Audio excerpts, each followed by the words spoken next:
And we are rolling. Mr. Jamie Dlux. That's me. I heard my name. How you doing? All right. Crazy life, but... All right. So, actually, let's start with this. Where did you get your name, Jamie Dlux? Because I think I know. I remember. You know. Yeah, you know. Because I got it probably about a year before I met you.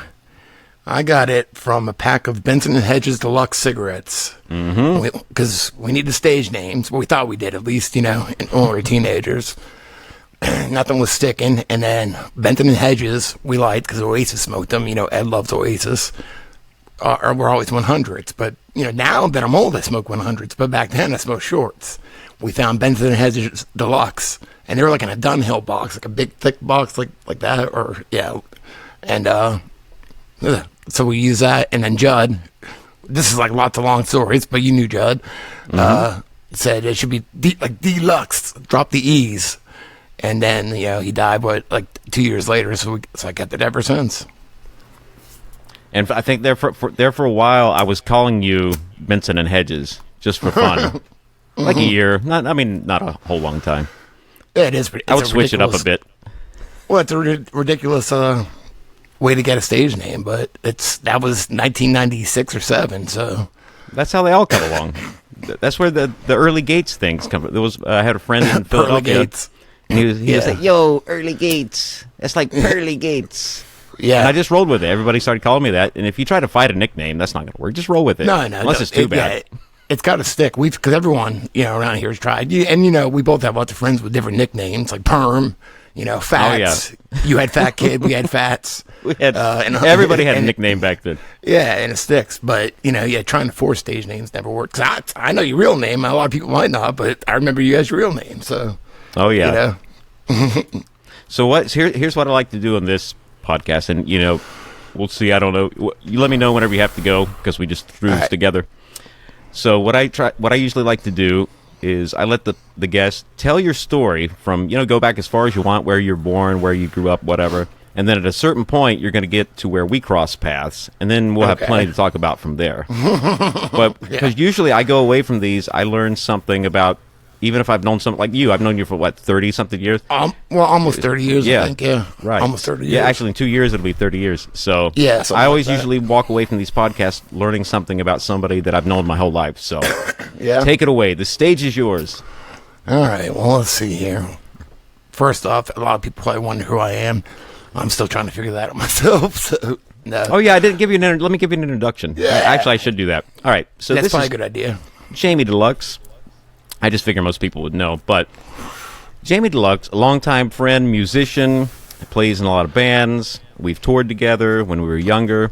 Yep. And recently, in the past, what would you say, 5-6 years? 8. When you start 8 years. Okay, so he started making conspiracy videos, and not necessarily just conspiracy videos, but entertaining. But a lot of them are about a lot of crazy stuff. That a lot of it has come out to be true, and we'll get into that.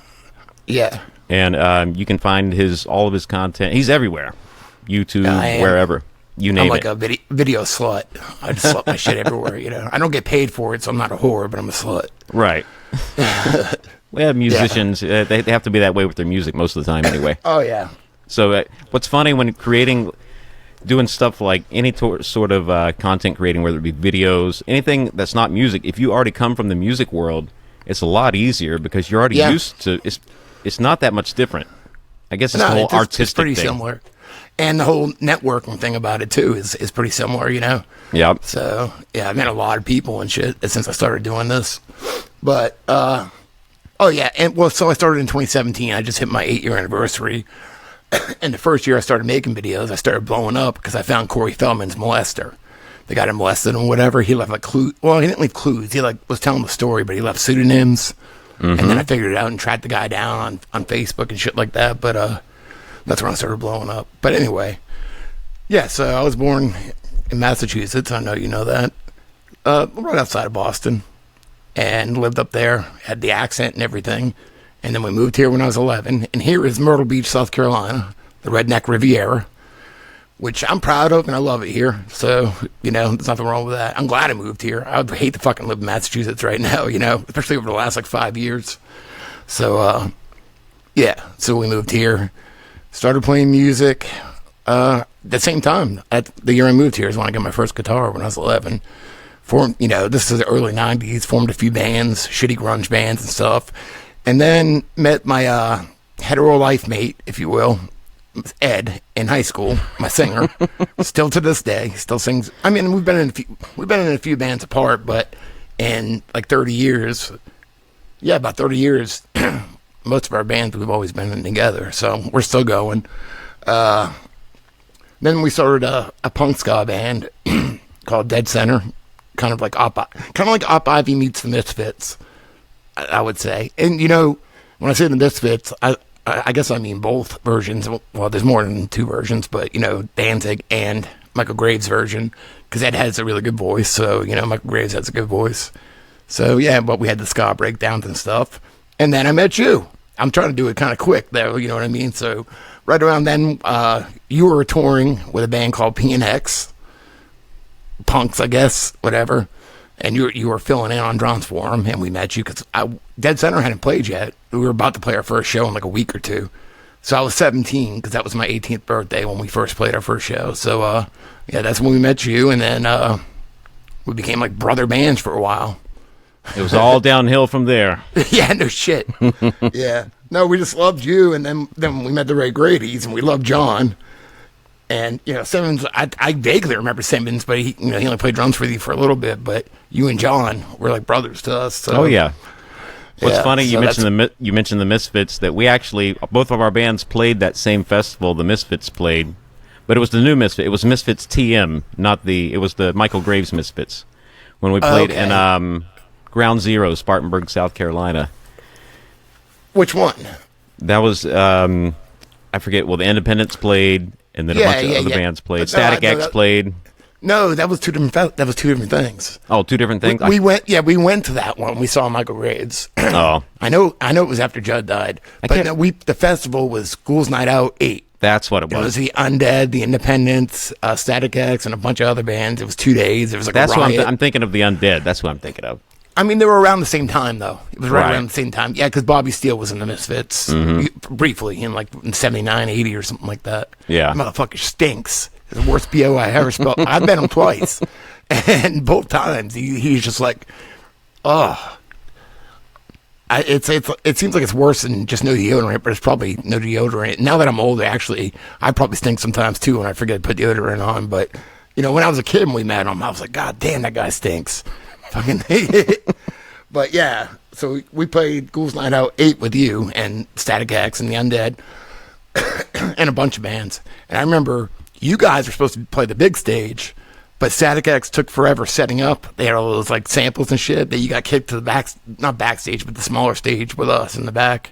Yeah, but that's where all the cool bands were playing, all the good bands. Yeah, honestly.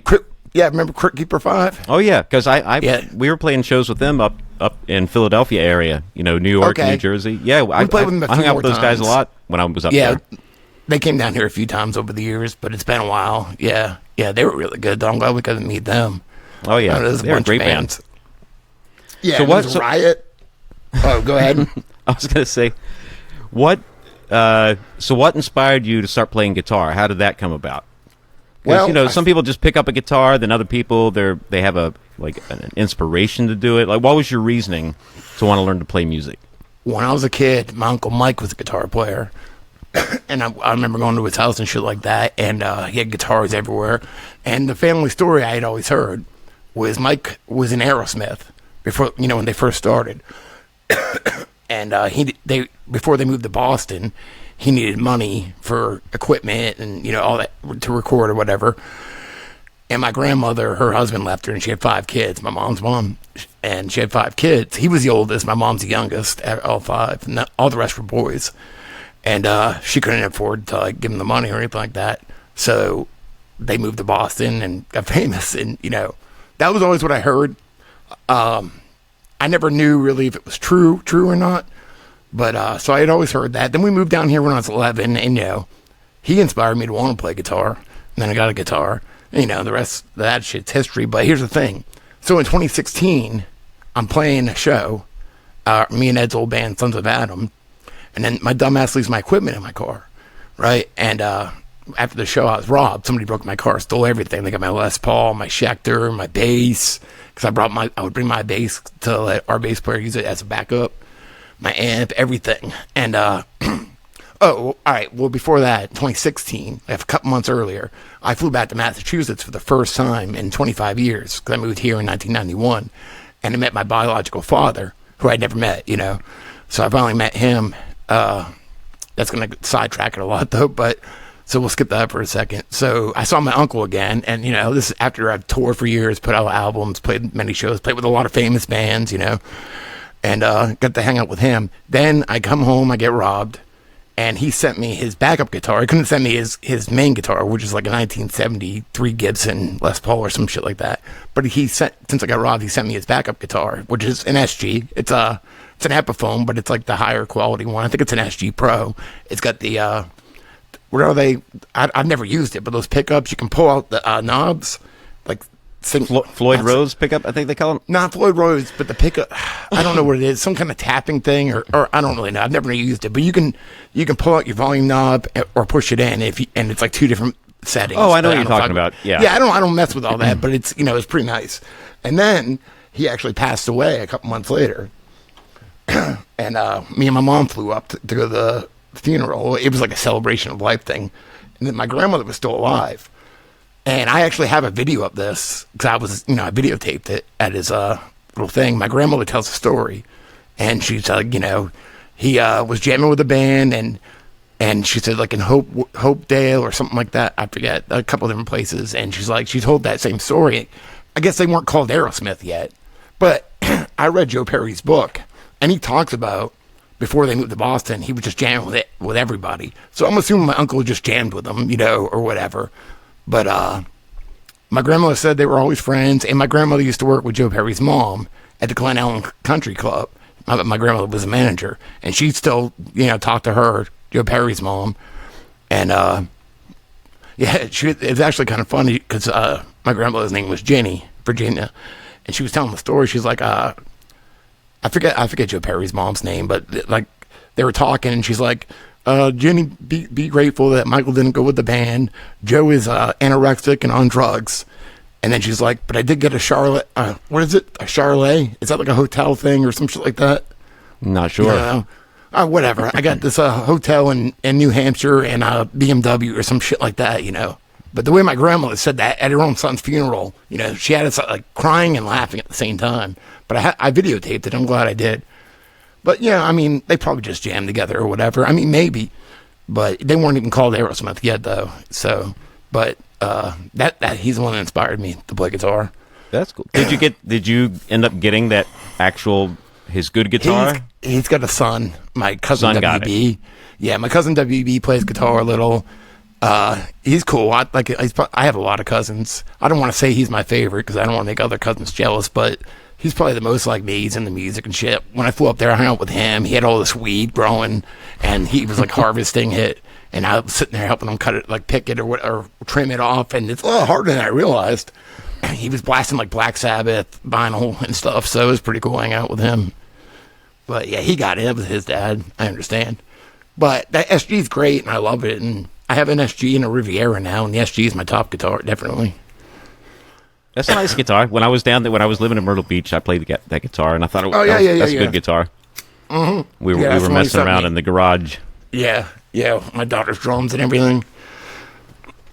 We still one day she's going to be the drummer in your band. You know that, right? Yeah. Well, Carl, our drummer, is always telling her that she's gonna, when he retires, she's gonna take his place. Probably so. We gotta practice more, but we don't. We jam every now and then. So we met. We were playing this club. It was 1997, I think, and I think we were both 17, or I had just turned 18. Yeah, or something you're like that. By like a few months. I think you're like what year were you born? 79. October 79. So you're not 11 months older than me.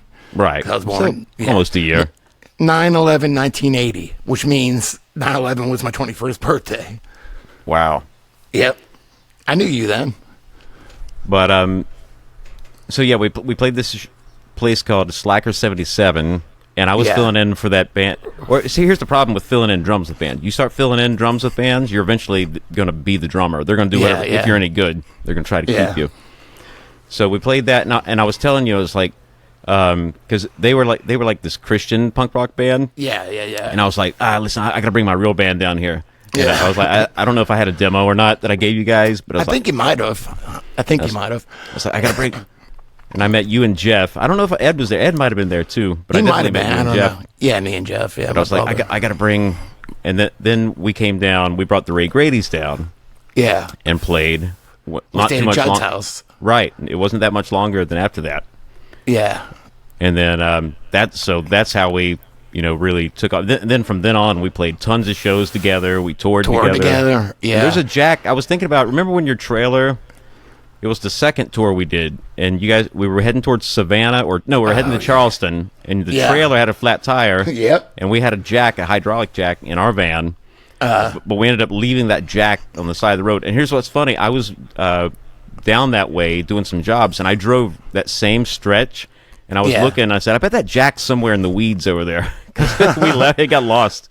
Well, that tour, that might have been the one. I don't know if it was the one that you guys ended up going home because you were getting ready to move to Philly, and the shows weren't. There was a couple canceled shows, and this sucked. But I don't know if it was that one or not. We toured a few times together, so that was the one. The first tour you guys had to bail for some reason. I don't know. If it was the van problems or it was. But you guys had was shitty. We had no money, but some of the shows were canceled. We had a few good shows though. That was so you guys. I think it was right before or after we got into Pennsylvania, is when you guys had the bail. We left for Maryland. Yeah, Maryland, right? But we were on tour already for what, 2 weeks maybe, because we went all the way through North Carolina first. Right. Yeah, we did. We were on for a while, and then the second tour we had the bail. It was in Atlanta. I think we had our last show in Atlanta. Yeah, and we said, we're gonna head back.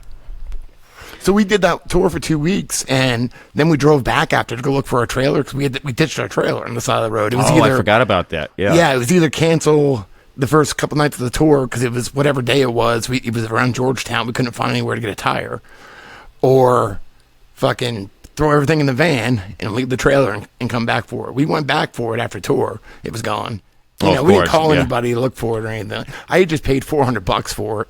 So I was out $400. It was a shitty homemade trailer. This dude around here that went by the something monkey, the funky monkey. You might have played with him, man, because I know I booked a Benovich show or something like that. You might have even played with him. Les Gray. He worked with me at Circle K.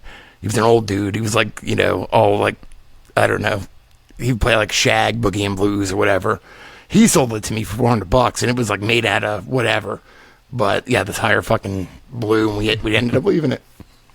Oh yeah, we brought your drummer with us as a roadie when you guys went home. Yeah, he wanted to keep going. Yeah. He got so drunk one night. I don't even remember. I was probably pretty drunk too, though. But it was good because we had somebody else to take our aggression out on. Because so the band didn't break up, it was rough. It was a rough tour, so we just talked shit about him. And you know what sucked though? Coming home. I think we were coming from Atlanta again because we played Barnesville, Georgia, like an hour south or some shit. And we were coming home. Instead of going straight to Myrtle Beach, we had to go fucking all the way. Didn't he live in Statesville, I think? We had to go all the way to North Carolina to drop him off. Yep. So it was like all that extra time.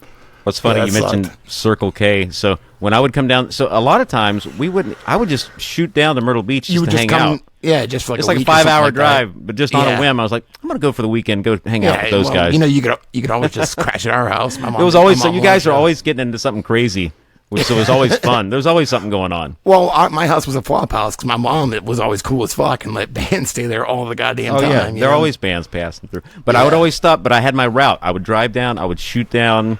77 to 26, and then whatever other highways. But my first stop would always be Circle K because I knew you would be there, and you were always there. You were working crazy hour. You would be in there I always worked 16-hour days or something. Well, a lot of times I would go in at 11, which I hated, but it was work. I had to work, so yeah, I was always working. I hated it. Well, I mean, I still am always working, but. But at least you're not working at Circle K. That's right. Yeah, I know. They just built one right by my house down the street. It's a reminder. Yeah, as a reminder. Yeah, I don't know. I couldn't do it now. Like, I don't mind my job too much. I'd take pictures of cards and, make graphic design shit for them. Like, they keep expanding, so I have to keep making new logos, adding car brands or whatever. It sounds like a cool job, though, compared to a lot of other jobs. Yeah, I can't complain. I go into work at 9, go find I print out what cards need pictures, and if they're ready, if they've been detailed, whatever, I go get all the keys, and I'm pretty much left alone unless they need something, like I got to make something or whatever on Photoshop, Yeah, that Plus, sounds like not a bad gig, though. No, it's not. 9 to 5, Monday through Friday, and I have complete artistic control if I get the urge to go take some cool pictures of a car and post them on multiple Facebook pages, or if I want to go make a video, I don't even have to have it like approved first. I can do whatever I want in that aspect, which is pretty cool. If I want to take a car and go drive down to the beach, I have my own license plate. I can do that. They've actually sent me there to do that before one time in a Mazda 3 with a surfboard on it. This month, April, this is my 11-year anniversary there, so I've been there a while. And so they wanted this Mazda, like a cool picture of a Mazda on the beach in the sand.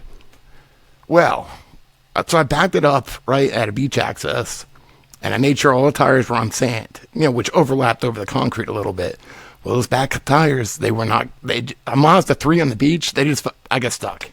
Mm-hmm. And I'm like, oh my god, I'm blocking beach access, for emergency vehicles and shit. I was like, I saw some little beach workers. They tried to help me. We couldn't dig it out, and then the cops came. I'm like, oh fuck, So, and then I was scared to call work, so I called the tow truck place. And it was gonna be like $100 just to pop me out of the sand. Mm-hmm. So I called work, and they sent somebody, and they towed me out. But yeah, that sucked. I got a good picture out of it though. Hey, you got the picture. Yeah. So actually, in our office is a big. I don't know what it is, but it's like a big thing that somebody made me. It's all framed, and there's a bunch of car pictures I took over the years, and that's one of them on there. So I'm reminded every day. All right. So a lot of people, including myself, will be curious to know when. So okay. Okay, let me back up just a little bit before we get into this. Okay, so you and I, we've always been into like computer stuff. We knew that was going to be like the new wave of how everything was going to go: music, information, etc. Real quick, I remember sitting at your house in North Carolina when our new demo was coming out, going through movie clips and putting it on there. Somehow we did that back then. It's like 25 years ago or something, right? And that's what I was longer than that, like 26 years ago. We were at your house. We were down there, I guess, playing a show, and we were getting ready to release our new EP. I think it's right before we did that. Yeah, it was right. We were just getting ready to start to do our first tour. It wasn't that long away, and you and I were talking. I was like, I'm trying to come up with some album art idea for this album because it was a demo. It was kind of like an EP. We just threw it together. It wasn't. We hadn't planned it out too well. And you're like, you got to try this new website. It's called Google. And I was like, what is Google? It was brand new. Was it? Damn. And no one, I'd never heard of it. You're like, check this out. You're like, it's so cool. You just search, and it'll bring up all these images of what you search for. Oh, yeah. And I was like, whoa, that's crazy. Because there was nothing like it before that. You would just have to go to website, but this was one website where it would just bring up images from all over the web, which was crazy. Oh, yeah. I remember sitting there like burning CDs, making album covers in my house. Well, shit, I remember even doing our own screen printing at my house and hanging up our shirts before we would go on tour. We'd burn a shitload of CDs, and then we had like a little processing line. And it's not like I had a big house. We would have like sometimes like 3 bands at my mom's house. It was like 2 bedrooms with like a little laundry room turned into my mom's bedroom. We had the Casualties stayed at me and Ed's apartment when we had that apartment with the Unseen. And that was crazy. But a Global Threat stayed. Didn't you play that show? Yeah, we played that one. I thought you didn't stay with me though, did you? Because we had to head back. I don't know if it was because of work or what. Okay, that was one we couldn't stay. Okay, but you did play it. Yeah. Because I remember the flyer. Well, they stayed at my mom's house, and which was a tiny house, a tiny little apartment. And we let them have the bedroom upstairs that we all shared. Me, Chip, and Jeff all in one room, whatever. And but that house, though, it was just like find a spot and crash wherever, Oh yeah. But my mom's bedroom was in the back, and the kitchen window was there, and it went into her bedroom because it was just built on as like a laundry room storage thing. She shoved the bed in it. So she wakes up and she sees one of the dudes from a Global Threat eating a Pop-Tart, looking through the window, looking at her because he didn't realize it was outside. He's got like a mohawk up to here and shit. But she was always like, she couldn't be supportive financially, but she was, that she was always supportive. She would like put bands up, all the time. She was never awesome. Bitched about it. Yeah, she was good. And she would be up at like 4 a.m., 3 a.m. to go to work. So what I would do, I would wake up. Usually I'm just wake up early anyway. So I would usually wake up and I would go to where she was working and get breakfast and just hang out. At Denny's. Yeah. When she worked at Denny's. That was one of my routines. I was like, I'm going to go hang out with your mom. Yeah. Have coffee. And you could walk up there from that house. Yeah, it was awesome. Yeah, she was always super nice to all of us kids. She was. Remember she put up with a lot. Let's just put it that way. She put up with a whole lot more than any other parent, I think, would have. Yeah, but she was always she loved it though. I think she loved everybody coming to the house and stuff. Oh yeah. Cause we used to have tattoo parties there and shit like that. I was there for one of them. Well, I got this there, Ray Grady's. Oh yeah, I got this one. Yep. This dead center right here. That's my old band. Yep, you actually have. That you're like a lot of your tattoos are like actually Ramones, the band name. I got a lot. Luckily, most of them I was very good with the selections because they're very few, if any, that I have to look back and be like, they turned out to be real assholes. Yeah. I lucked out. I picked some good ones. But the thing, I would just say it's funny because you have my old band's actual name. This is my old band's logo. I have it on my neck, but then I have your band here. And then I have SharkLegs over here, my other band, one of my other bands. But, I have it too, though. But it doesn't say the band's name. Just like, Up Ivy, Misfits, The Independents, The Specials, Social D. And then I think I got a couple more. Oh, I have a choking victim tattoo, but it looks like shit. It's on my leg. I did it myself. It's big, though. It's just the outline, the CV. Mm-hmm. And then you probably remember my little Weezer tattoo. That I did the India ink. Yeah. My mom showed me how to do it. She's like, you take thread, you wrap it around a needle. She actually did the W. I did the rest. So I wanted to ask you about your conspiracy videos. How did you get? Did you just one day decide to start doing them, or what? Or did you make a video that was kind of about conspiracies and it just led you more and more down different rabbit holes? How did that start? Because I knew you were doing them, but I don't know exactly how that got started. Well, it started when all the Pizzagate stuff happened, right? And I was trying to tell people stuff. Now, at this point, I don't really know what the fuck happened. It seems like it's a big clusterfuck. But anyway, it sparked my attention, at the time. So, and I'm trying to tell people stuff, and they're like, just push it off or whatever, So I'm like, how can I process stuff that I'm seeing, put it together in a cohesive manner, so other people can at least understand my point of view, And it turned out I was pretty good at it, and pretty quickly I got better and better, and I'm just like, I don't know, it's like a instinct to dig into stuff. Like sometimes I waste some time doing it, but I feel like there's more information if I just keep looking or whatever. And it's all about looking up different places. But that's what started me. And then this is before the whole Me Too thing as well. But a lot of the Hollywood stuff I started hearing about it or whatever. And that's when I really started blowing up, because it's right before Me Too happened. And I was like, it was Bryan Singer, the X-Men director, he being accused of like molesting all these boys and just other shit. Then when the Me Too shit happened, like I had like a good head start before that stuff. So videos were just coming out. Then I found Corey Feldman's molester, and that blew me up a little more. And I don't know, I covered Hollywood for a while, but then Epstein got arrested, and I had covered him before, but I think I made like 103 Epstein videos in like, I don't know what the time period would be, but over some time, like 103 Epstein videos, because that info just kept coming out, and it's like try to keep up with that shit. But I don't know. I think the whole COVID bullshit threw me for a loop. I'm exhausted with it all, with everything now. I I don't know. They were stressful times. Yeah, just seeing through all this bullshit and then looking into stuff and then the HIV stuff, which I can't even get into. But I will say, I did help with the book. Where is it? Right here. I'm not credited in it, but Celia Farber, she used to be a Spin magazine reporter in the 80s and 90s. And she covered HIV back then. And, another whole point of view about it all, which I can't even get into here, but it's huge, But she paid me. Her book came back out in 2022, I think. It's called Serious Adverse Events and Uncensored History of AIDS by Celia Farber. It actually came out in 2006. It was put back out again after RFK's book, The Real Anthony Fauci, came out, because she was cited in that book like a million times.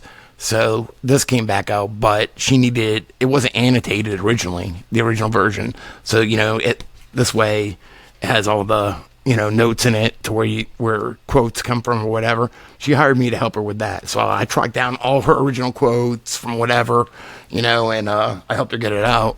She had a deadline.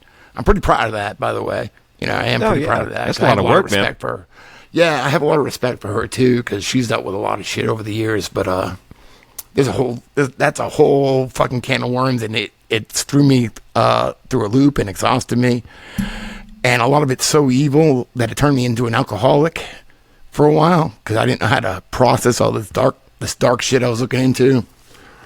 And but 140 days without drinking today. So nice. And me, like I was never. I would drink, but I was never like an alcoholic or anything. I didn't need to drink ever. My whole life. But after all this shit, the whiskey was going down pretty easily.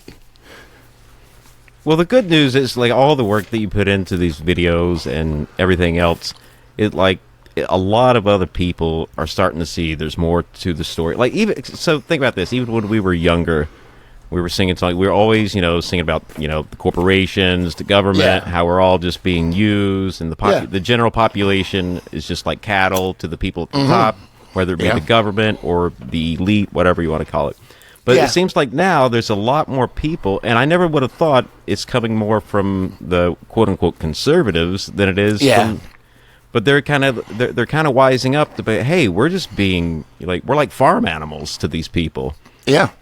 And which is good, But you're right, we were both pretty political. You guys more than us, but, I was political, though, back then, but now I look at those fucking people now. It's like the whole Antifa shit. They went a whole different direction with it. Yeah, exactly. It's kind of sickening, but I guess I just didn't. It wasn't like as specified back then. I just kind of knew shit was wrong, But the more you look into it, what a clusterfuck. So out of all the different stuff that you've covered in your videos, what is the craziest one? Is it the Corey Feldman one, or is it? No. Which one seems the absolute, like, think of it like this: you're looking into it and you're like, you can't believe it. You're like, wow, I can't believe this is. There's a few things. There's a few things, because that does happen sometimes. I mean, sometimes I'll just cover something, and it just because it came on the news, and I was basically, I have to be inspired for anything. I can't just force it. Right. But there has been, but a lot of stuff, I would spend lots of time looking into. One of the more recent ones was the doctor that won a Nobel Prize for, quote, discovering Kuru, and how entwined he is or was with the NIH and Fauci and Robert Gallo, who was the guy that, quote, discovered HIV. I'm just going to say quote, and he turned out to be this raging proud pedophile that claims to, in his own words on video, as an old man, out of the 300 boys between 8 and 10 and 12 that I had sex with, they all came into my bed. And actually, that was mentioned on Joe Rogan a couple weeks ago with my name, kind of. I mean, he kind of flopped it, but comedian, I'm going to flop his name now. What is it? Flop for a flop. No, I know what you're talking about. I saw the episode, but I forget. Yeah. He shouted me out a few times. He shouted me out on Rogan, kind of. But it was over this topic, this proud pedophile that said he discovered Kuru. That kind of blew my mind. And well, then I connected him to this other doctor from a long time ago, Dr. Day. That's a whole nother fucking can of worms. But that pretty much was giving other doctors these speeches in the 60s about the future of medicine, pretty much like a whole, the future of how the world was going to work, because, New World Order, how they expected it to go, and it was too late for us, whatever, in the 60s. Well, I connected this doctor to him, and I connected both of them to Project Paperclip. They both brought in fucking kids from Germany, and one of them was Adolf Hitler's architect's daughter, Albert Speer, however you say his name, his daughter, Gilda Speer. I don't know. I've covered so much shit, so sometimes I have to jog my memory. But that shit was all pretty crazy. Another thing I found that was really crazy a few years earlier. I don't know if you heard of the Finders cult. Mm-hmm. It was like in the 80s. These two guys with like mustaches and suits were caught in a van with all these kids. Some of them, in police reports, said had. What's the word I'm looking for? Well, it seemed like at least a couple of them were molested, and this whole thing got shoved under the rug because the CIA cut it off. So basically, it's like some kind of CIA front where they were allegedly training children, molesting children, maybe to be some kind of sex slave, but that's not what I'm thinking of, like to blackmail people with. All right. So it was all covered up. It was pretty big. And there was another FBI release in 2019 with a lot of the info, and most of it was already out. But it sparked a thing like, people were looking into it again, and I was one of them. And I'm thinking, we got all these names and stuff, and this social media now, why don't I look into, what they're doing now? And I found there was like 5 moms and the 2 dads. Or the two guys that were caught with the kids, and then their alleged moms, because it was like 5 or 6 children, I think. And I tracked both guys down, and I tracked 3 out of the 5 moms. Whatever, nothing major there, but I did find them. But then the craziest thing was the one guy that was caught, one of the guys with the suit. His name was Douglas Ammerman, with the kids. I tracked him down to playing Bonnaroo in a bluegrass band, going by the name Slinky Cobblestone. Whoa! I made a video. It's called "Finding the Finders," and it was actually a collection of 3 videos. Later on, I turned them into one, so it's like 40 minutes, and it shows where I track them all down. And this motherfucker's playing in a bluegrass band, and his name is Slinky Cobblestone. His real name's Douglas Ammerman, but he was one of the 2 guys, all in the papers and stuff, that was caught with the children. It still kind of blows my mind. I don't know, man. It's crazy. For anybody that doesn't know, Jamie, when he goes, he will dig into stories, and he will find information that most people, I don't think they would go to the extent that Jamie goes to. Like, sometimes, yeah. Like, you find stuff, but here's the difference between your videos and a lot of others, like, say, difference between, like, say, Ian Carroll or whoever. You find stuff that no one else has found, or you put together... it's not always. You can't always. Oh yeah. Like it's like when you're looking for gold, you don't always find gold. But when you find it, you find some crazy stuff that no one else has found. That's what I think separates your channel from a lot of others, is because you've put in that extra work to actually find stuff that no one else has found. Like Not only that though, instead of just talking, I try to put what I find. Like if it's a book, if it's like a video clip, lots of sources. Yeah, lots of sources. It's like a multimedia mashup. Because what I find, I just want to put it all in there. So, you know what I found kind of recently? Well, I guess I can't confirm it was him, but it's got to be him. The video recently I made called Like Father, Like Son, about Anthony Kiedis from Red Hot Chili Peppers. Oh, right. I watched that one. Yeah. Yeah, and his dad, he had his stage name, because he was an actor, was Blackie Dammit. They were like, he had all these young girls that he was having sex with. This is the 70s. And, whatever. The whole, I would just recommend watching the video because it's all fucked up.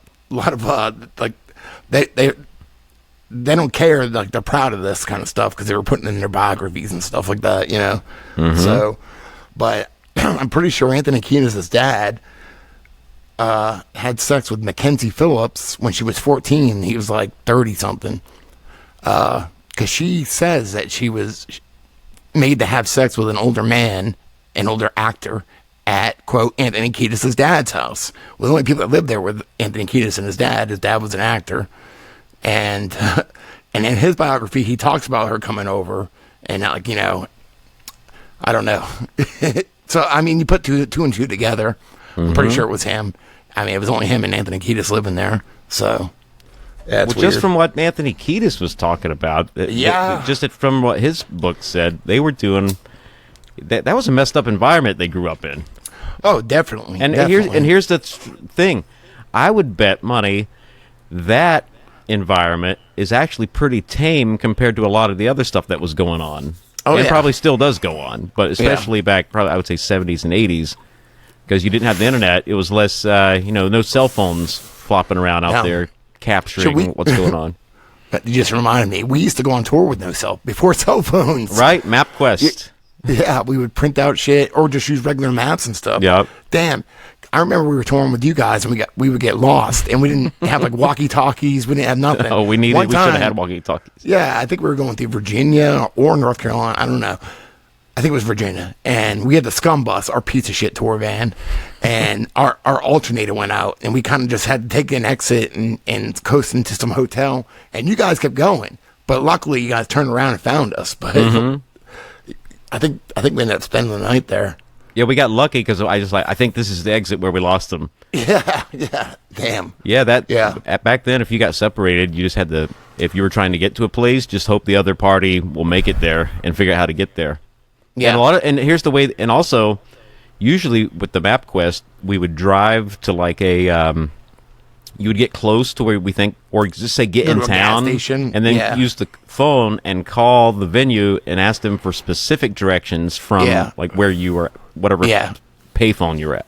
Yeah, it was a totally different world, dude. Yeah, I had phone cards for payphones, but we didn't have cell phones. We would tour without this before cell phones, which is nuts. You remember that time? I don't remember what broke down. It was Northern Virginia. And we ended up having to sleep in the Pep Boys parking lot. That was our van. That time was our van. Yeah, our distributor went out. Yeah. And to give Chip and Ed, Chip, because he drove everywhere, let him get some sleep. Me and my brother slept on the ground outside. Right? And I remember the next morning I woke up and it was fucking July probably. That's usually when we would tour. And my stomach was killing me. Like the ground was so hot, it was like cooking my belly. Right? And there was that gas station we were parked. It was like a gas station here and a Pep Boys over there. We had to wait for Pep Boys. And so I'm like, I had to go to the gas station. Meanwhile, I remember I had that leopard skin phase for a while. I was wearing a lot of leopard skin. I had this fucking stupid shirt with leopard skin arms, right? I was probably wearing leopard skin pants to sleep in. I had blue dreadlocks, right, hanging down here. And I had like them held up with pink barrettes, right? I had eyeliner on. My nails were painted black, Yeah. And I'm in this bathroom trying to shit in this gas station. And there's like a gap this big in the door. There's one door, like one toilet and a urinal. People were like trying to open the door and stuff. I was like traumatized. I couldn't go either, but my stomach hurt so bad. Guy liner. That same night, so we're at the Pep Boys parking lot. I'm sleeping in the front seat. And I hear a pop, pop, pop, pop, pop on the window, and a flashlight. And, of course, it's the cops. Was it? I remember that. Yeah, so I rolled down the window, and it's like, what are you guys doing here? I said, we're sleeping. What does it look like we're doing? I said, we got permission from the store. We're getting our van fixed in the morning. Yeah. They didn't have time, and they said that we could, stay here overnight. And they were cool with it, because, I wasn't an asshole about it. So it's not like we were doing drugs or drinking or anything. We didn't have any money. Right. I was the only one really doing drugs back then. It wasn't even weed. That's when I was a painkiller addict. I was probably going through withdrawals. Possibly, yeah. I probably was, because I usually did eventually on tour, Shit. I remember we went by ourselves in Dead Center. We were supposed to hit California. We made it to Vegas, though. And I ran out of pills in El Paso, Texas. And I had to go through withdrawals from there on. Sucked. That's rough, though. You're trying to, play music every night if you're going through withdrawals of some. Yeah, I would do it, though. I mean, I never let my drug addiction get in the way. It just, sometimes I suffer. That's all, Mm-hmm. One thing I'll add about, like, the stuff you make, like, your video content is, here's one way I look at it. If people try to say, oh, it's just conspiracies, none of this is true. Okay, the whole Epstein thing. Okay, that's already been proven to be a real thing, that he's bringing all these wealthy and famous people down to that island to, get them set up and blackmailed.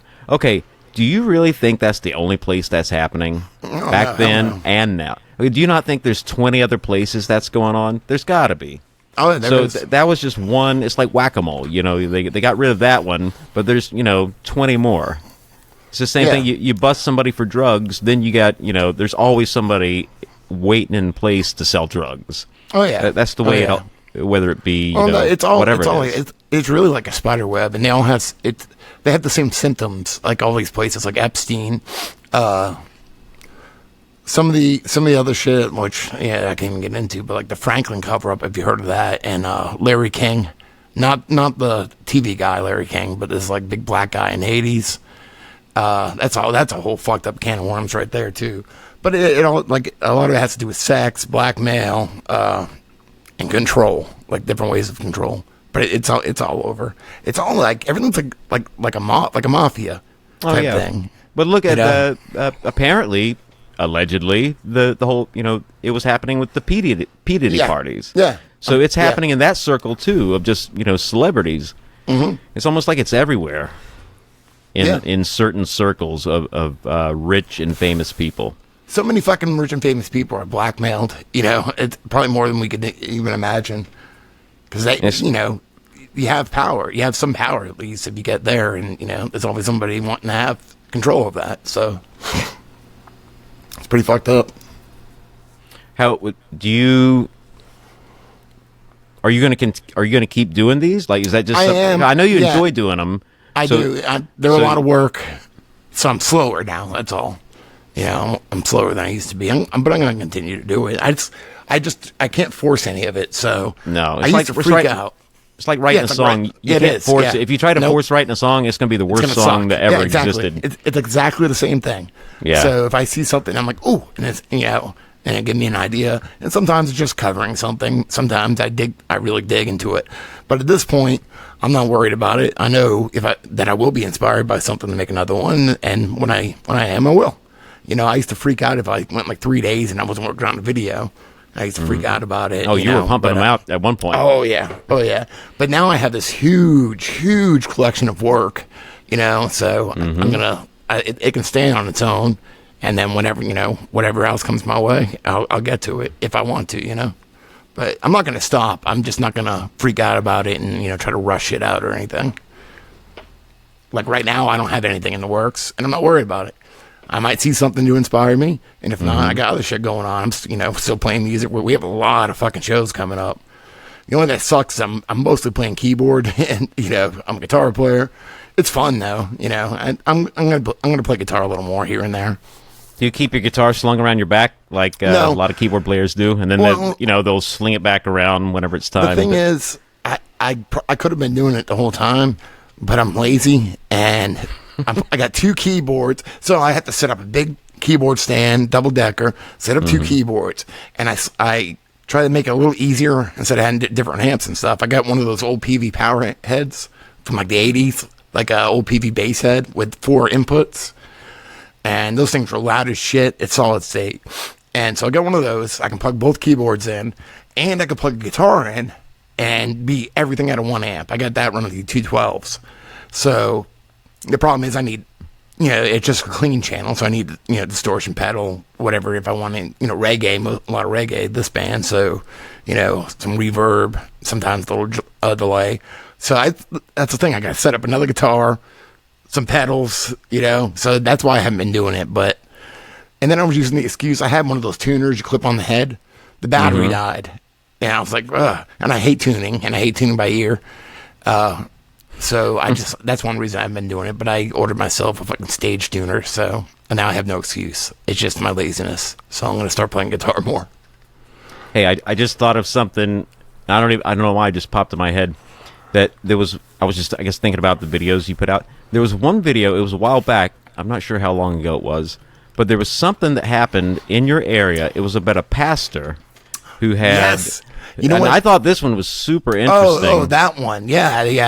Apparently, he everybody thinks that he is the one that killed his wife. That's what everybody thinks. I'm not, asserting anything. I'm just saying what allegedly, that's what a lot of people think. So you actually went, but I think you have, you're like, you have friends of them, of the lady that got killed, right? I'll let you explain it. It was Micah Miller and her husband, J.P. Miller. He was a pastor. So supposedly Micah killed herself. She was like 30, 32, something like that, like 30 or 32, whatever. She drove to North Carolina and killed herself, is what they're saying, But she was putting all these videos talking about abuse, and she was leaving him, and they had all this shit going on. I actually knew Micah personally. I knew her. I never knew him, the girl that killed herself. I think of 2012. Yeah. 2013 and 2013, so 12 years ago, I worked with her. I was working at a screen printing shop here called Myrtle Beach Screen Printing, generic ass name, but yeah, she worked there, and she was only like 19. I was like 31, 32. Yeah, so I worked with her for about a year, and I saw her a couple times since then, but not much. I wasn't like friends with her or anything, but you work with somebody for a while, you know them. And I don't know what's going on now. There's all this other shit with it, but the FBI has searched his house. He's got all this other shit. He was arrested for, I guess, assaulting, there's always people boycotting, or not boycotting, protesting. And so I guess he assaulted a protester or something out there or whatever. But my sister actually went to that church, June.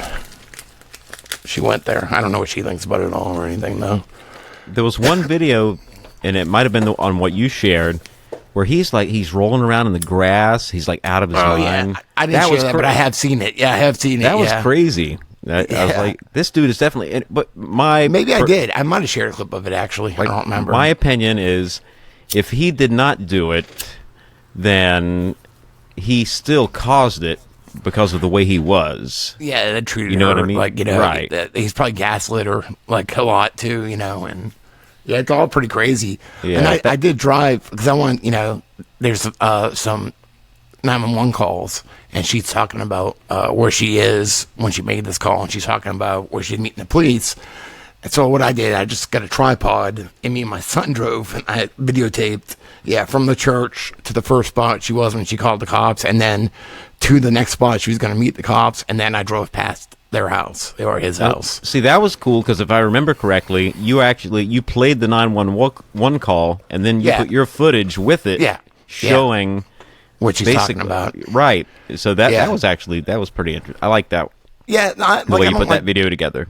Thank you. I don't like just audio with like a picture or something like that. That's lazy. Mm-hmm. So I like to put stuff to it. Like a lot of stuff I've covered, like if I use audiobooks or whatever, I'll do the same thing. Not drive to, but like put stuff together to go with it or what they're talking about, and I try. Like I put a lot of work into the videos. So. Oh, you can. Yeah, I can tell. Like anybody who does like video editing, if they watch your videos, they can tell there's a lot of work and time spent making those. And the crazy thing is, I do it all from my phone. Are you doing the video editing on your phone or just your? Yes. All right. When I started, I just used my phone. I would set it up and record. And as I started getting bigger, I invested in a microphone and, a camera. So what I'll do is, whatever I got to say, I'll record it out here on the computer, upload the raw video to Dropbox, download it to my phone, and I do all my editing. It's a combination of iMovie for the basics, Video Leap, which I do some of the fancier stuff like effects with, wording and shit like that, like my intros. Mm-hmm. And I use PixArt for all my slides that I got to use, like, the first picture or whatever. And I do it on my phone and upload to YouTube. That's crazy. Yeah, I've done it that way the whole time. Like, that's crazy in a good way. Because you would never think watching your videos you were doing them, you were editing, doing all on your phone. It's quicker. You know, I know how to use Premiere Pro. I have Premiere Pro, not here at home. This computer's not good enough, but at work, because work pays for me to have all the Adobe products, because I make shit for them all the time, mostly Photoshop, but sometimes I'll use Illustrator if I'm making vector files. But yeah, so I have all the Adobe. I know how to use it. I mean, I'm not like a pro at it, but Premiere Pro, you know, if you know one Adobe product, like, you know, I know Photoshop very well, they're all pretty similar. You know, you can figure it out. So I do know how to use it. It would take me forever sitting out here, like, you know. So it's so much quicker. And you can just use your fingers instead of having to, like, you know, just, yeah, it's a lot quicker. I make them all on my phone. I don't think I've made one video since I started. No, I haven't, where I've made it on a computer, except for me talking. Yeah. That's amazing. We were talking before we started recording, we were talking about CapCut and how, you know, there's a desktop version, but there's also a phone version, and that's what I've never used it, but I see it. Yeah, I see it pop up all the time. I'm assuming it's probably something like Video Leap, which is a great app. And like, so iMovie's free. Video Leap, you can get a Video Leap for free, and I did have it that way for a while. But it's worth it for me to pay the $8 a month, because it's just like there's so many effects you can do in there, and you can do shit like, you know, you were saying people make like TikTok videos and the crazy shit they do or whatever. I can do all that in that app. So it's worth it to me. Now, some cool shit. The next question I want to ask, so everybody I get on here, I ask them if I'll ask them if they, you know, have like a Bigfoot story or a ghost story or a UFO story, but I know you have a UFO story. Yeah. If you want to share it here or not. You don't have to if you don't want to. Which one? I didn't know there was more than one. Well, the biggest one, I think. You talking about where I saw like lights in the sky? I think that might be the one I'm thinking of. I got home from band practice, and we lived in the old house, which is a little closer to the beach. I mean, I'm only, you've been to my house, like 3 miles from the beach probably. But the old house was actually across the highway from when you were staying in my mom's old apartment. So it was right over there by that Walmart, kind of. So that's a little bit closer than I am now. And I got home from band practice, and it was kind of cloudy out, and I looked towards the east, and I saw like a red light in the sky.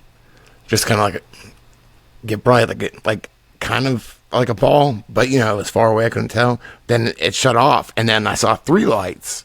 That one, another one here, another one here. I don't know how far apart they were, but if I was looking that way, it was over the ocean. So, at least I think.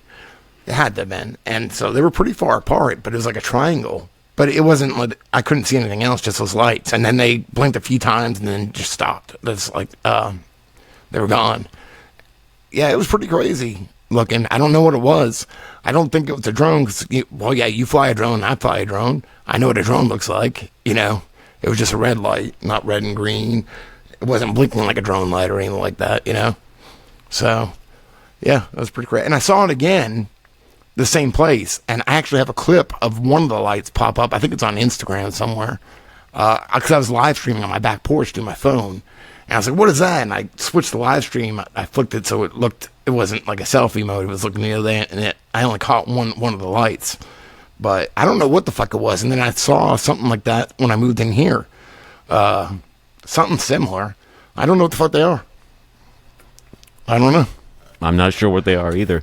Who was it? Was it, I might be thinking of Ed. See, I want to get him on here because I know he has some stories. But there was one that there was some missing time or something. Were you with the missing time? Yeah. Because if you remember Ed's mom's house, which he still lives at today, he doesn't live with his mom. It's a duplex. His mom and aunt live on one side, and his brother on the other side. But he still lives there today. Still has the same fucking phone number, same landline phone number. When I got arrested in 2010, that's the only number I knew because he's had the same number since I was 15. So.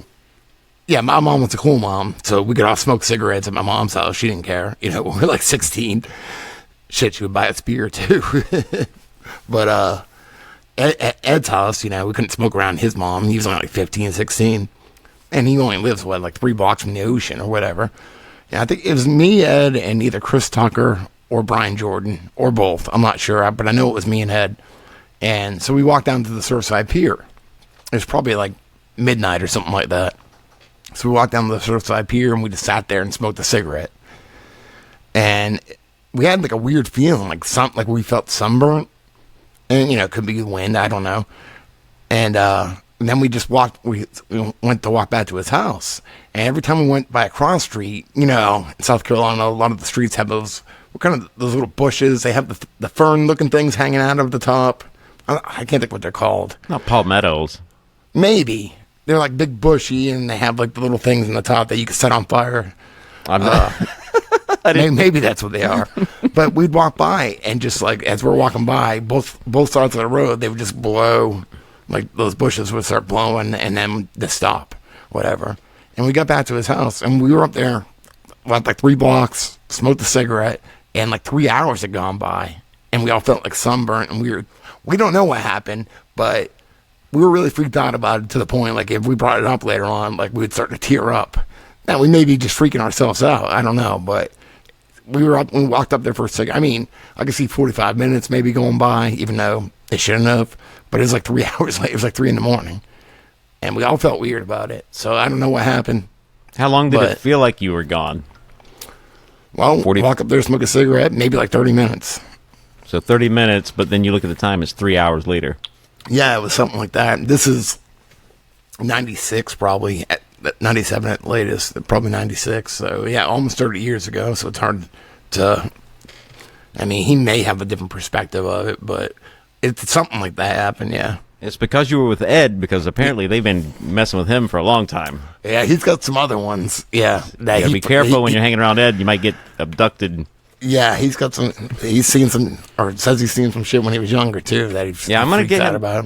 I'm going to get him on here. Just do you want to do a podcast? Because I do, just, you know, I do the regular podcast like this one, but then in between, I like for just, you know, for fun, just because I like doing them. If I find a guest that they want to tell like a Bigfoot story or a ghost story or a UFO story, so I haven't done a UFO one yet, but I've already done a couple ghost ones. I have like 2 or 3 I still haven't released yet. I'm going to re-releasing them soon, but I do those just audio because I think those stories, when you're telling stories, like they come across better just audio, because then you can kind of use your imagination while you're listening to the story. You could put footage to it. You can, you know what would be really cool to make, like, to go with audio, to be able to make your own cartoon, which I know you can do. Mm-hmm. But and I've tried to fuck with whatever the animation thing is on an Adobe, but I actually tried to make something of Ed, and I had it working so I can make the face move and stuff. Basically, you would look at the camera and it would mimic your talking as you talked, right? And that's how it works. But you have to have every layer has different jaw or like open mouth, whatever. It's a lot of work to go to it, but I would love to learn how to use it. I just don't have the time. But otherwise, that would be cool. It would look like a South Park episode where their mouths like the Canadians on South Park where their mouths Hey, that would work. But yeah, see, you could make like a Sasquatch or a Bigfoot like cartoon. He's walking around, you know, scratching his ass. It's above my pay grade. So what else? Go ahead. What? Well, this just because of animation. This reminds me of it. The way my old ending used to be, where I'm on the motherfucking spaceship, or other stuff I've made. What I do is I get a picture of that song, and I make that go from left to right slow. And then you put yourself or whatever in a vehicle, whether it's spaceship or a bus or whatever. And so the background will be space, or the background will be a road. I'll create an image that's like long, whatever. And then then I put the bus on top in a layer, or like the spaceship with me in it. And say it's a vehicle, I'll make wheels. I'll make that a separate layer. So all I'm doing is spinning the wheels however many rotations, and then the background's actually moving. That's how I do, like, that's like a cheap way or easy way to do animation.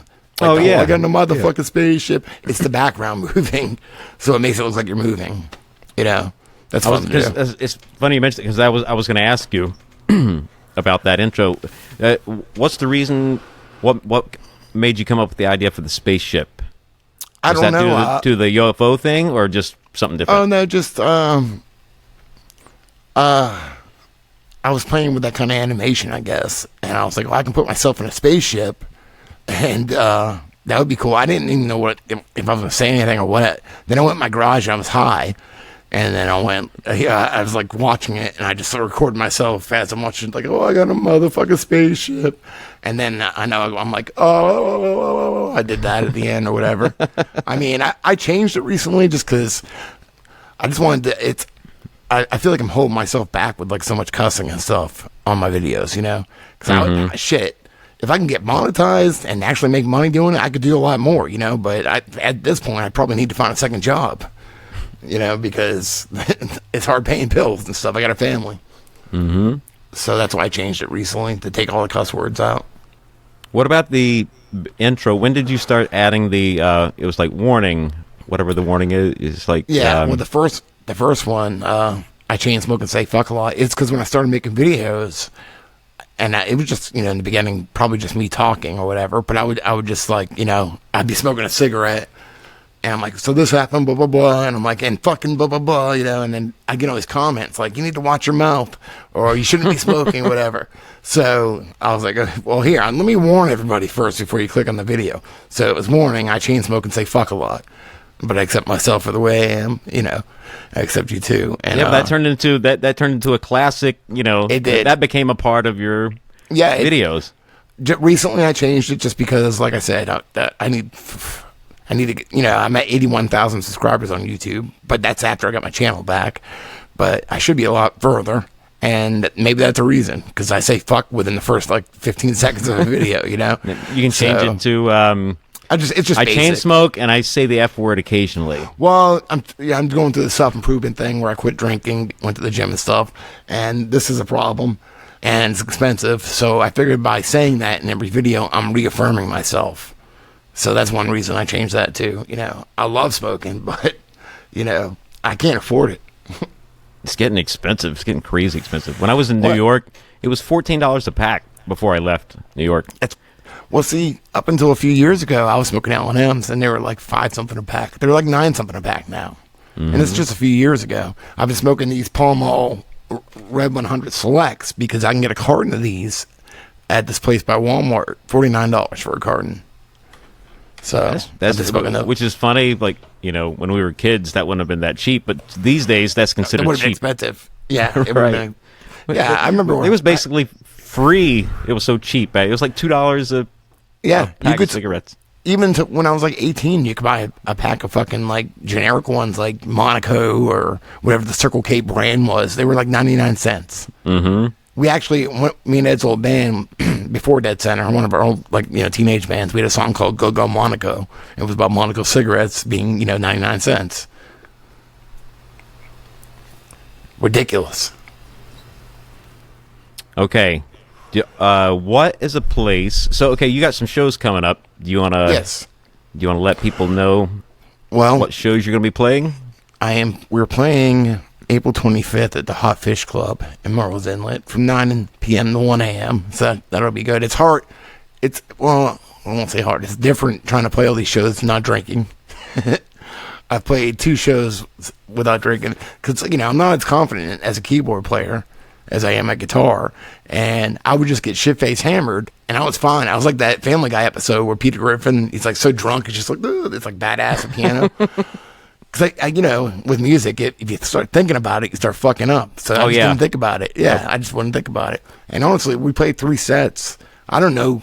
I mean, I guess I know some of the songs, but there's so many songs. I just like, give me a set list, and I fucking have a set list, and I write all the notes next to every song, so I can't go wrong there. But yeah, and then we're playing some Lake City, South Carolina on May 3rd, some art fest at this place called Sipco. And the rumor is Bill Murray and Danny McBride could be there because they were there last year. So that would be pretty cool. Then we get a bunch of other shows. I don't know. We're playing Hot Fish again and some place called Southern Hops in Murrells Inlet, May 31st. We got a bunch of shows coming up, which is good because I'm actually making money playing these shows. Not a lot, but, you know, personally, I'll make like $170 each show. Have you ever had anybody come up to you at any show that was a fan of your videos that came out just to see you? I met one guy. I've met a lot of people that were fans because, a lot of people come to Myrtle Beach, and if they do, I try to make it a point to at least go hang out and smoke a bowl with them or something, Mm-hmm. This one dude, it's when I was in Lawrence LaRusso. I met him because he was a fan of my videos, and he did come to one show. But I think that's about it. Nobody around here knows who I am, It happened one time. They had this tour, Reawaken America tour, and 2 people were in it that I knew. One of them being Gene Ho. Gene Ho was Trunk's photographer the first time around, and he lived here. And so I talked to him, and he said he can get me into it. And then Jason Burmis, and Jason Burmis is one of the guys that helped make that 911, 9/11 documentary, Loose Change. Loose Change, yeah. Remember, yeah. We used to we were making burning copies of that, giving them away at shows back. Do you remember that back in the day? Vaguely, I don't know, but yeah, he wasn't in the original one, but they redid it, and it's called Loose Change, something cut, like a director's cut or something like that, or maybe a sequel. Yeah. He helped with that one, and he has a channel. He's on InfoWars all the time, so he was coming down. So I went and met him at the hotel and did a podcast with him. Cool ass dude. Then we went to Broadway and had a drink after, and then I went there, for the next 2 days, and I filmed him and took pictures, and Gene Ho, and Roger Stone was there, and Michael Flynn was there. I didn't talk to any of them though. But I'm outside smoking a cigarette. And some dude's like, I chain smoke and say fuck a lot. And I was so happy to meet a fan that was just like by chance that I got his picture with him, and I got his phone number. He was down from Greenville. Yeah, it was pretty cool. All right, another question. Did Corey Feldman ever reach out to you after Corey Feldman, he's never reached out to me. The only contact I had was he replied to my tweet to him saying, great job, with a check mark. That way I knew it was right. And then I saw that he actually liked my video, or either liked or watched it, because on his YouTube page, it liked videos or whatever. I saw it there at the time. This is 2017. It's probably still in there, but you might have to dig. That's the only interaction I had with him. I'm trying to think of that fucking comedian's name, because some people have been pretty cool that are pretty big. He's on the Jimmy Dore show. Right, he works with Jimmy Dore. I skipped it. Oh man, I feel bad. Keith or something? I don't know. He was on Joe Rogan recently, and he shouted me out. I feel bad. I forget his name though. Well, that's all right. He got your name. Well, he spelled your name wrong. Is that what he did? It was like Dlux. No, he was talking about the pedophile. Then he's like, look up Jamie Dlux, and then didn't go any further. So he sounded like he's talking about me, but he's talking about a video I made. Right. Did bug me. Was there any other stuff what else? What have we not talked about? I think we might have covered everything. What do you think? Is there anything else you want to? I want to get his name right before Kurt Metzger. That's Jesus. Kurt Metzger. Yeah, he shot me out. Jesus. So he's been cool. Sam Tripoli has been pretty cool. He actually hired me to help design his album cover for his live album a couple years ago. So that was cool. He has a Tinfoil Hat podcast. Mm-hmm. And then Owen Benjamin's been cool. He's had me on before. So I don't even know why. I'm pretty high. I don't know what we're talking about. Well, I'll tell you what. What's a good place where people can go and they'll find everything? Like all, do you have a link tree? What's the best place for people to find you? I have a website. I actually pay for a website. So, I still have it because I'm trying to like release some expenses. But I still have it. I probably need to keep it. It's deluxnation.com. DLUXnation.com. Yep, Dlux without an E, because Judd said no E. No E's. And I was like, all right. Then he died. And I was like, well, I ain't changing my name. But, listen, I think we're good. I think so, too, because I'm getting phone calls. Okay, yeah, it's getting ready to be. 3 missed calls. All right, I'll let you, I won't get you in any more trouble. Oh, man. And something leaked in her purse. Uh-oh. You can't see. Her purse has so she's probably pissed. Oh, man. All right. Well, hey, thanks you for gonna do? coming on the show. I appreciate it. All right. It Yeah, was really tough finally. getting him on. I kept saying it was like trying to get a hold of the Pope or the president. Yeah. But I finally, and then today it just worked out, And spur it of the happens moment. that way. It happens Yeah. that way. Well, yeah, get this out and I'll share it. Awesome. Yeah. All right. And Well, good talking to you. Huh? I miss yeah. you. Yeah, I was telling Ed and you, I got to get down, and Danny, I got to get down and see everybody. So this Yeah, summer, come on down. I'm going to come down for like a weekend. If you Just come hang down, out. we can do it live. We'll do one live from my garage. Yeah, that would be cool. That'd be awesome. All right, cool. Well, hopefully I'll see you soon. All right, absolutely. All right, right. everybody. We will Bye, see you everybody. on the next one. All right. Thanks.